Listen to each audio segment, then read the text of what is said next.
Hi hello வணக்கம் மக்களே, நான் உங்கள் தமிழ் சிவா. இன்றைக்கி என்ன வீடியோவில் பார்க்க போகிறோன்னா சப்பாத்தி நூடுல்ஸ் எப்படி செய்யலான்றது தான் வாங்க பார்க்கலாம்.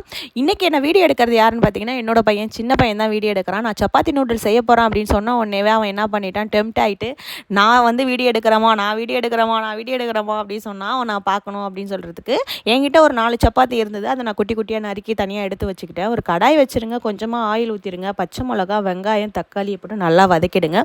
உங்களுக்கு தேவையாக இருந்ததுன்னா காய்கறி சேர்த்துக்கலாம். என் பையன் வந்து காய்கறியை வந்து சாப்பிட மாட்டான். அவன் இந்த வெங்காயம் தக்காளியவே தனியாக பொறுக்கி தனியாக வச்சுருவாங்க.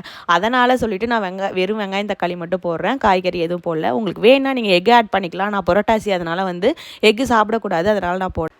இதில் மஞ்சத்தூள், உப்பு, கரம் மசாலா, சிக்கன் மசாலா, காரத்தூள் வந்து ஆட் பண்ணியிருக்கேன். அதையும் நல்லா வந்து வதக்கிடுங்க. ஃபைனல் லுக் என்னான்னு பார்த்தீங்கன்னா, நான் வந்து லெமன் சேர்க்கலைங்க, அதுக்கு பதில் தயிர் சேர்த்துருக்கேன். இதோட வந்து டேஸ்ட்டே வந்து வேறு லெவலில் இருக்கும்.